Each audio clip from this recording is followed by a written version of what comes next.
국내 코로나19 확산세가 계속되고 있는 가운데 지난 15일 열린 광화문 집회를 연결고리로 한 확진자 발생이 계속되고 있습니다. 이래 두고 당시 집회를 허가해준 법원에 대해 비판이 나오고 있는데요. 사건과 법, 김혜민 변호사와 자세한 이야기 나눠보겠습니다. 네, 먼저 이번 집회가 어떻게 열리게 됐는지 먼저 설명해 주시죠. 네, 서울시는 지난 2월 말부터 코로나19 확산을 막기 위해 감염병 예방법에 따라 도심 주변 집회를 금지했는데요. 이번 8월 15일 광화문 집회와 관련하여 10개 단체가 법원에 집회금지 집행정지 신청을 했었습니다. 그리고 법원은 일파만파란 보수단체를 포함해서 두 곳의 집행정지 신청을 받아들여서 일파만파가 광화문 집회를 개최할 수 있게 된 것입니다.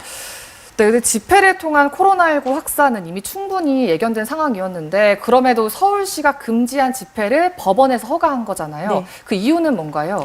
네, 일단 법원은 집회 인원이 100명 규모이고 1m 이상 떨어져 사회적 거리를 지킬 수 있다고 보았으며 실제 집회 시간은 4-5시간 정도로 보인다는 점 등을 고려해서 이를 허가한 것입니다. 결과적으로는 이 법원의 판단이 어긋났죠. 네, 그렇습니다. 법원의 예상과 달리 원래 집회를 예정했던 30개 단체가 다 참여했다고 봐도 과언이 아닐 정도로 수많은 인파가 모이면서 결국 방역 수칙이 제대로 지켜지지 않았고 코로나19 확진자가 다소 나오고 말았습니다. 이러한 확진자에는 현재 광화문 집회를 주도했다는 의혹을 받고 있는 사랑제일교회 신도들을 비롯해서 당시 연단에 섰던 정광훈 목사와 차명진 전 의원 그리고 엄마부대 대표 주옥순 씨 등이 포함되어 있습니다.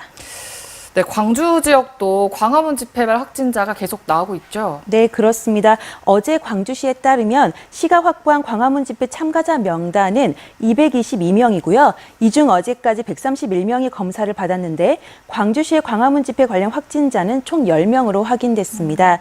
한편 광주시는 지난 19일 행정명령을 발동해서 의무적으로 이 사람들에게 검사를 받도록 했지만 참가자 222명 중에 아직까지도 수십 명이 여전히 연락 두절이어서 26일까지 의무적 검사를 받으라는 행정명령을 재발동한 상태입니다.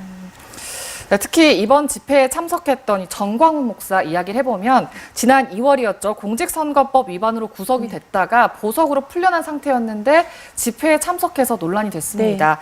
네. 이에 대한 사랑제일교회 측의 입장 들어보시죠. 정광훈 목사는 본 집회 무대에 오를 수많은 연사 중 한 명으로 초청이 되어 약 5분간 연설을 하고 곧바로 집회 현장을 떠난 것이 전부입니다. 위법한 집회 참가에 조금도 해당하지 않습니다. 네, 이에 대해서 앞으로 재구속 가능성이 있나요? 네, 일단 법원은 지난 4월 전 목사에 대해서 보석을 인용하면서 위법한 일체의 집회나 시위에 참가하지 말라는 조건을 붙였는데요. 그런데 전 목사는 광화문 집회에 참석하여 연단 연설까지 하였고 그래서 검찰은 지난 16일 전 목사에 대하여 보석 취소를 청구한 상태입니다. 보석 조건 위반으로만 보자면 보석을 취소할 수 있는 상황이지만요. 사실 지금 전 목사가 코로나19 확진이 된 상태이기 때문에 법원으로서는 재구속과 코로나19 확진으로 인한 격리 조치 사이에서 좀 고민이 될 것 같습니다. 네. 네, 그리고 현재 광화문 집회발 확산세가 심각해지자 이 집회를 허가해준 법원에 대한 비판이 이어지고 있죠. 네, 그렇습니다. 광화문 집회를 중심으로 한 코로나19 확진자가 폭발적으로 늘면서 도대체 왜 법원에서 이러한 집회를 허용했느냐며 담당 판사를 해임하라는 국민청원이 올라왔는데 올라온 지 하루 만에 20만 명이 넘게 동의한 상태입니다. 즉 법원은 방역수칙을 제대로 지키겠다고 한 두 개의 단체 중 총 2,100여 명의 집회만 허가해줬을 뿐이라고 했지만 이러한 집회 상황 등을 예측하지 못한 법원의 판단은 상식적으로도 현 감염병 위기 상황에선 적절치 못했다는 것입니다. 네, 그래서 앞으로 이제 주최 측이 어떻게 될 것이며 또 사랑제일교회 측과 광화문 집회 연관성도 나오고 있는 상황인데 네. 수사 가능성이 궁금한데요. 네, 일단 주최 측에 대한 수사뿐만 아니라 사랑제일교회와 광화문 집회 사이 연관성이 확인된다면 그 부분에 대한 수사도 가능하다고 보이는데요. 사랑제일교회 압수수색을 통해서 현재 광화문 집회 계획과 회의록 등을 입수한 상태입니다.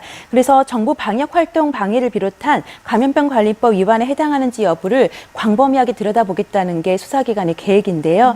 이를 통해서 이제 확인해 보겠다는 것인데 반면에 사랑제일교회 측은 광화문 집회와 본인들은 무관하다는 입장을 계속 견지하고 있습니다. 네, 오늘 말씀 여기까지 듣겠습니다. 네. 고맙습니다.